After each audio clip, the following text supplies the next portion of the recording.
Next, we have Blue Angels, which again, it's shot in IMAX.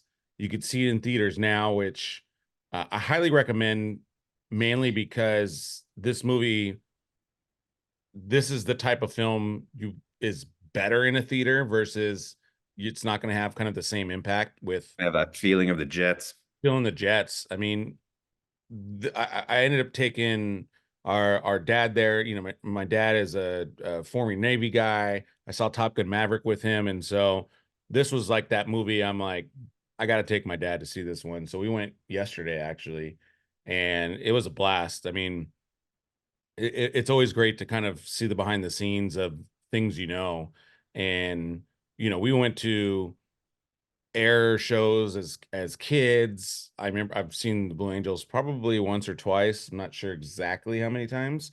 Yeah, we've seen them a whole bunch. Yeah, it might have been more than that. We used to go to air shows almost every year.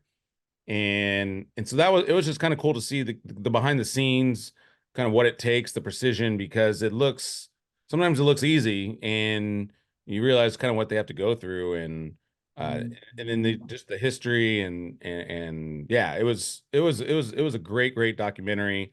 If you love Oh, yeah, to fly like that in sync and synchronization like that it's the hardest thing in the world. Yeah, I mean at one point they're 12 inches apart flying Yeah. 400 miles an hour. Even Like, just practicing, you could like blow up and die. yeah, for sure.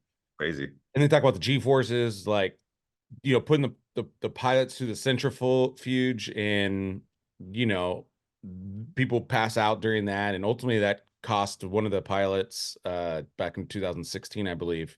Hmm. He ended up going, after they found out afterwards, he ended up blacking out, and that's ultimately what caused him to crash and die. So it's very dangerous. So you can just kind of see the behind the scenes of it. Aerial photography is just next level. Some of the shots they're able to do with it, and yeah, you're really in it. Again, it really kind of reminded me of Top Gun Maverick.